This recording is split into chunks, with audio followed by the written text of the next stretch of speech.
This is Amy Chan from CakeDecoratingSchool.com, and if you like cake decorating, you're in the right place. Welcome to our flower series. In this video, we will show you how to pipe a buttercream anemone. We are going to go through all the steps to show you how, and this video will be broken down into chapters so you can skip ahead and rewatch as desired. We're going to go over our color mixing, the tips, bags, and how we loaded them. We'll do a review of the technique, and then finally, we'll move on to piping our flowers, both on the flower nail, and we'll also do one on a cupcake as well. We're gonna start mixing our colors, and I have 1.5 ounces of simple or American style buttercream in my bowl, and I'm gonna make my black color first. Important note, you can do this with any kind of buttercream. The color recipes might change a little bit depending on what you use. Some take more color to achieve the same kind of intensity of the hues.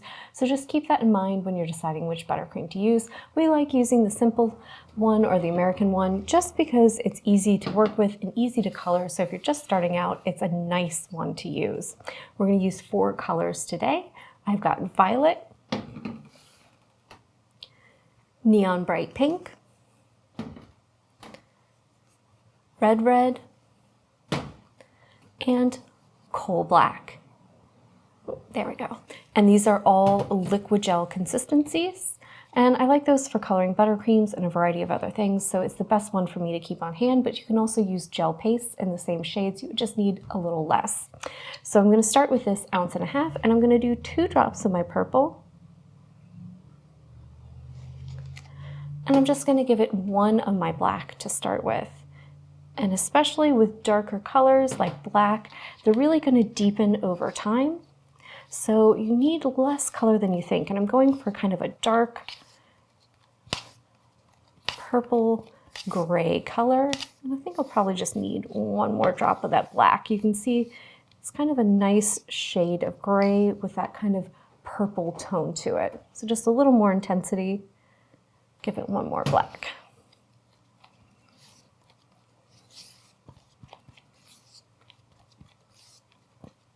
And typically with blacks, I like to go to a nice kind of what I call chalkboard stage, where it looks like a dusty chalkboard. And that usually means that if you give it time, let it sit for a few hours / overnight, it'll deepen into a nice, rich, beautiful black color. And I think that's gonna be great. It's kind of a nice charcoal gray. This got that hint or kind of aura of purple to it, so it's going to look really, really beautiful with our other colors. So I'm going to put that aside. I'm going to grab my next bowl.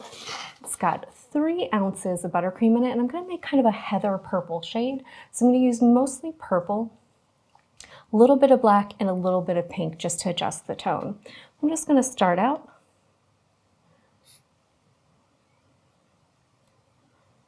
with a nice drop of my purple. And I've got some pink and black over here. I'm just going to add just a few little specks of that black and a few of pink just to kind of change the tone.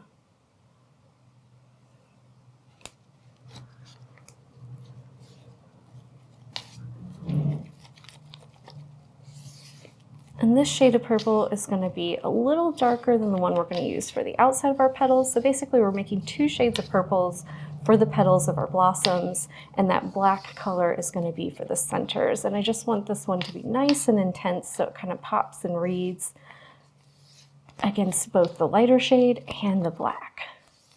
I actually think that's really, really lovely. I'm just going to add maybe just a fleck more of the black and just a tiny bit more of that pink.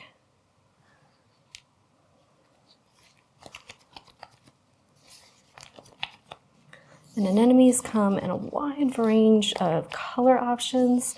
So once you figure out how to pipe them and you've kind of mastered that, you can really just pull a lot of inspiration on the different color combos from nature. They come from everything, just, white with those kind of stark black centers, various shades of purple, some are tinged with green, and other bright colors like pink and red. So I think that's a beautiful kind of dusty purple color. It's giving me that kind of heathery purple vibe where it's between purple and gray. I really, really like that. So I'm going to put that aside. I'm going to pull over my last bowl, and this one has the most buttercream in it. It's 4 ounces.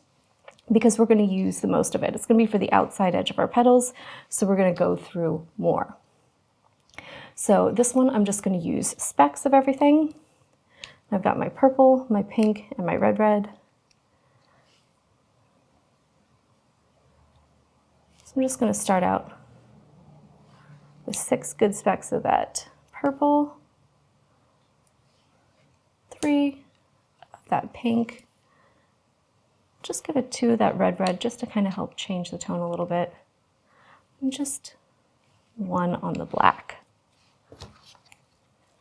Give this a mix and check it out.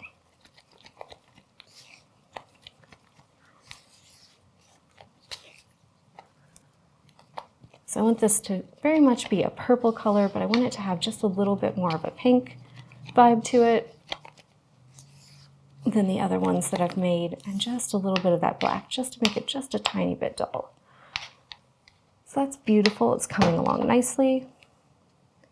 I'm just going to go with 3 more on that purple.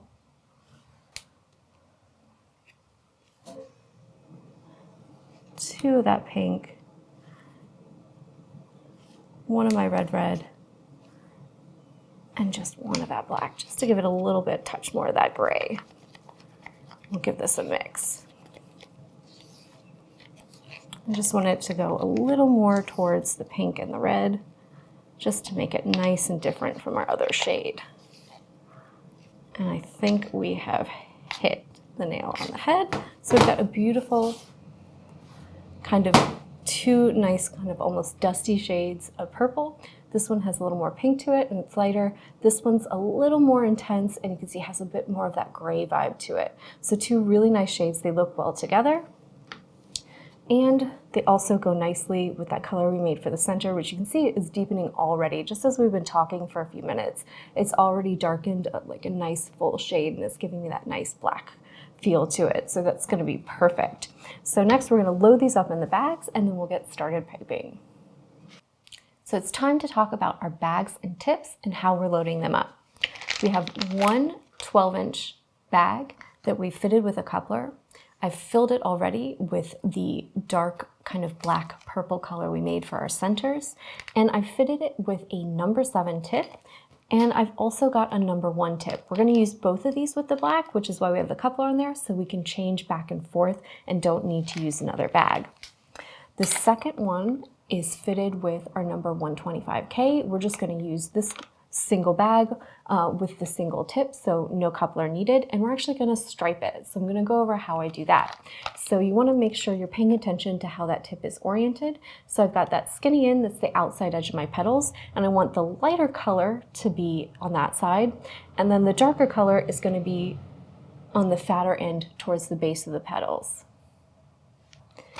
So I've got my bag open, it's folded halfway down, that way it's easy for me to slide my hand up underneath there. You can see I'm going to pay attention to where I've got that, and I've already got my buttercream loaded up on my spatula, right? So I've got a nice round mound there, and I just want to push that against the side of the bag that has that skinny end. It doesn't need to be perfect. In fact, a little imperfect is nice, and you can see I've got it all the way pressed against that side, and I've loaded it almost down to the tip. There's actually a little gap here. That means that if you've gotten a little off on how you loaded it, you can still spin that tip around before you press that frosting forward into the actual tip. So that's one tip for loading up and striping bags, is don't put it all the way down to your tip or coupler. Leave a little headroom there. That way if you need to adjust things and tweak them before you squeeze it down, it puts you in a good position, right? So the next thing I'm going to do is take my other color and go up the other side. So you can see I've got my hand still up in there. If you need to, you can always put the edge of the bag over a cup or something to kind of help steady it. And I'm just going to use that spatula to force that color all the way down the side. You can see the spatula right there, right? And just make sure I've got some all the way down next to that lighter color. Great. I'm going to fold the top up. And I'm just going to check my orientation just to make sure I didn't get it a little off while I was holding it or anything like that, right? So I've got my nice skinny end up here lined up with that color. It's kind of in the center of that mass of frosting. And I'm going to just, then once I've got it in a nice spot, push everything down nice and even, right? Kind of squeegee with the back of your hand. It's a great way to force it forward. And then you can just pull over a paper towel or cloth, whatever you have on hand, and check to make sure you're getting both colors coming out. Sometimes it'll load a little differently. It'll force it in a little weird. So you just want to make sure you squeeze a little bit, and you can see now I've got both colors coming out in a nice even flow. Fantastic, and we're ready to start piping. So let's talk about our anemones and the techniques that we're going to use with our different bags and tips to create them. So the first thing we're going to do are our petals, and we're really going to make all the petals kind of the same way. We're just going to do them in layers. And when we're holding our bag, to shape the petals, we're going to take it, and we've got our 125K, so we've got our fatter end and our skinnier end, and we're going to hold the bag almost so that it's laying pretty much flat against the surface with just the tip rocked slightly up a little bit. And then when we draw, we're going to keep the fat end towards the center of the petal. We're going to pull out, spin our nail or turn our item or whatever, move our hand if we're working on a cupcake or directly on a cake, so that we're almost going in a flat kind of slight arc, right? They have a little bit of a rounded shape to the outside of the petals, right? And depending on the variety, they might be a little flatter, they might be a little more rounded. So you can kind of play with that to create different varieties. So we're going to take just a slight arc with that outside edge, and then we're going to pull it back towards the center to make these kind of large, flat, open petals. Right? So just real easy. Take it, pull out, across the outside, and pull back. And that's kind of the technique that we're using. You're going to see it's going to leave a gap in the center. That's perfectly fine, right?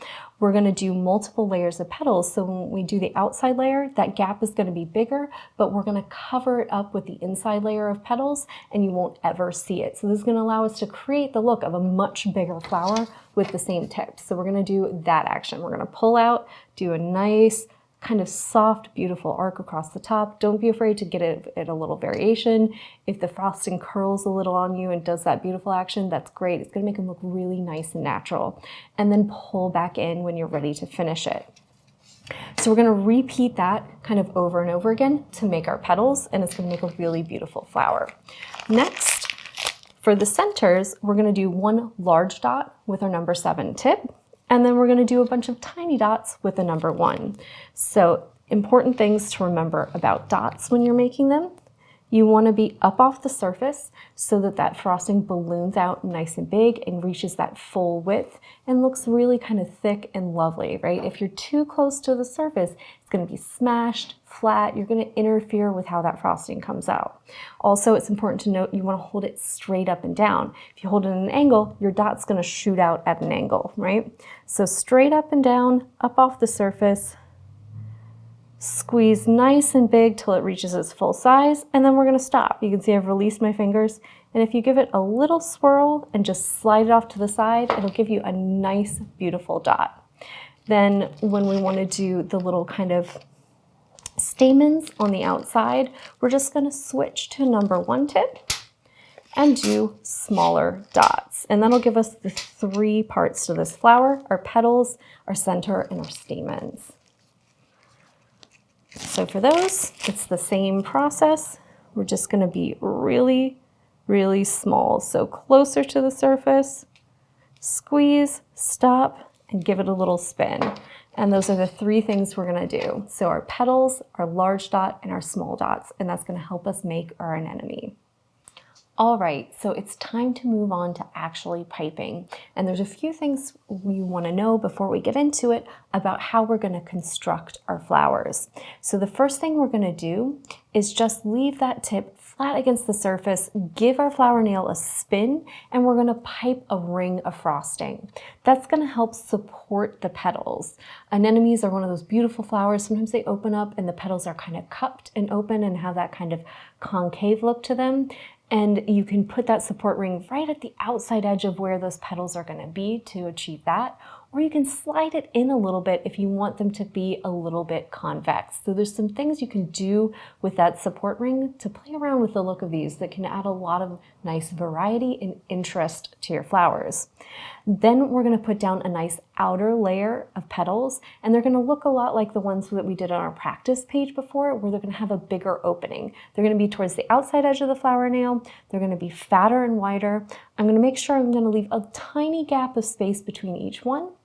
And then we're going to go ahead afterwards and do a smaller second layer. On that second layer, I'm going to pipe the petals so they're overlapping a little bit, and I'm not going to be as concerned about the number. Typically with the outside ones, I go about 4, and the inside ones usually about 5. Everyone ends up being a little different, and variety is not the enemy, so don't worry if they don't all have exactly the same number of petals. And then we're going to finish with our black by doing our big dot for our centers and our little dots all the way around. It's important to note, if you want to make them look even more realistic, you can go to the extra step of putting tiny dots all over your big dot to give it a more textured and varied look. But that's a bit of an extra step, and to begin with, you might want to just go with the big smooth dot. A little hint to help me with my spacing. When I'm getting started, I usually divide my papers into 4. And for today, so it's easy to visualize on camera, I'm gonna leave the Sharpie side up. But when you're doing this at home, turn it over. You'll still be able to see it. It doesn't quite read as well on camera, especially not on the nail because it's gray. And I want you all to be able to see it. And that'll keep you from getting any transfer of that ink to your projects because it'll be on the underside for you. So we're gonna move this out of the way and get focused in on our flower nail and start piping. All right, so we're gonna get started piping. So I've got my flower nail here. It's a big, nice 2-inch wide one. I'm gonna put just a little bit of buttercream in the middle. That's gonna keep my paper in place. And I'm just gonna get that on there and nice and in the center, right? So the middle of my little cross that I made is right there in the center. And then I'm gonna take my bag. You'll notice the back end is pointing towards 3 o'clock, the back end of the bag. I've got it so that that tip is almost flat against the surface, and I am just going to squeeze and do a full circle. Nice, slow and steady wins the race. If you want to build up more height with these, you can even do another one. Now, for my first row of petals, I'm going to start there in the center, pull out, and then pull right back in. You can see that gives me a nice petal, just a little bit of ruffle. If you move slower, you'll get more ruffles. If you go faster, you'll get smoother outside edges to the petal. But I don't mind them with a little bit of ruffle, and you can see it's kind of curving over that little layer of frosting we get there, and it's giving it just a bit of a little nice slope to it. So I'm just gonna reposition myself and do 3 more of those.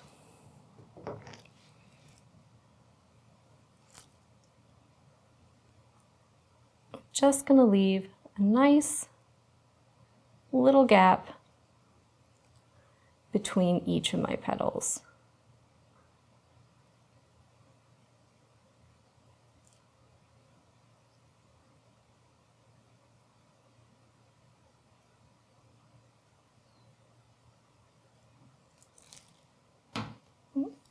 So I'm just gonna pull this close to the camera so you can see we get that nice little look. I'm not worried about wrinkles and ruffles. I love it when the petals curl up a little on the edge. It gives them a nice kind of natural shape and feel. And you can see each one of them has a void in the center, and there's kind of a little area in the middle as well where you can still see that cross through there. We're gonna start our second layer, go smaller, and we're gonna start in between 2. And when I do these, I'm just gonna take the outside edge of that, right? The outside edge of this tip, and instead of being flat, I'm just gonna rock it up just a tiny bit. That's gonna help those curl up just a little bit for me. So start again in the middle. Nice little curve. And then just keep going until you have 4 or 5 nice petals that just fill up that center. Usually takes me 4 for the outside edge, right, that outside round, and then about 5 for the inside. And then I'm just going to do a nice big dot, right? You'll notice I'm holding that nail nice straight up and down, bag straight up and down with my number 7. And then I'm going to just give it a change and go in with my number 1 tip and go all the way around and just make a series of nice tiny little dots. Give it a little space in between that center dot and your tiny dots, just so that purple shows through and it looks like nice little delicate stamens hanging around the outside edge. So just go in, nice tiny dots, and typically I'll do a ring around and then go back and maybe do a second or third, and just nice tiny little specks just to give it the look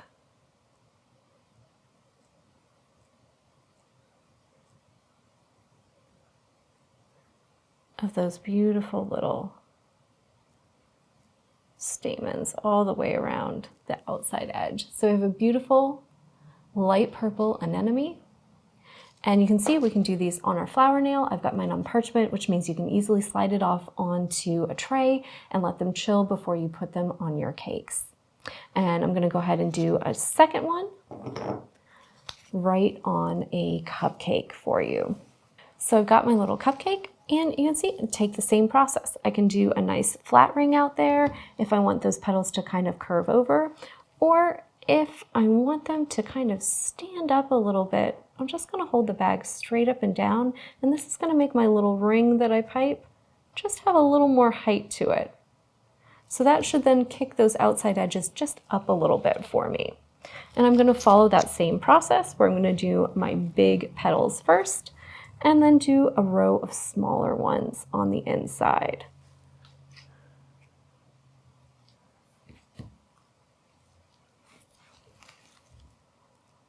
So we'll go out all the way around and come back. And you can see they're kind of curling up for me, which is beautiful.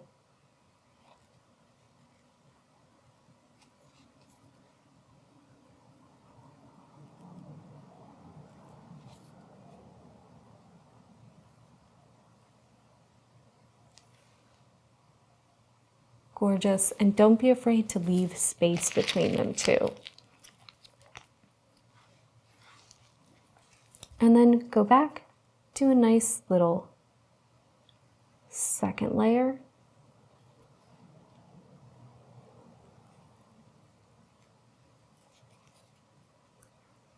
Of smaller petals, and generally it takes about 4 or 5.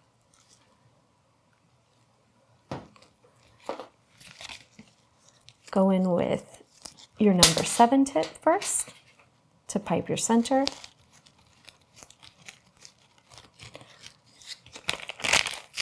And then we'll switch back to the 1 tip to do our tiny little stamens.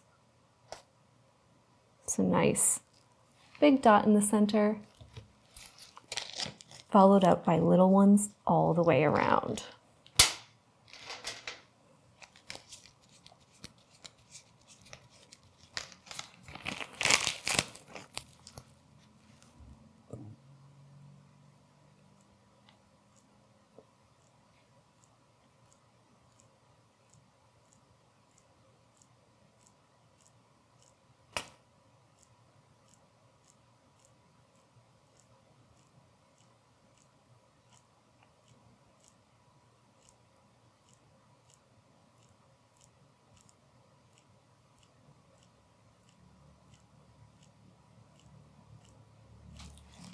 And there we have beautiful anemones, both on cupcakes and on our trays.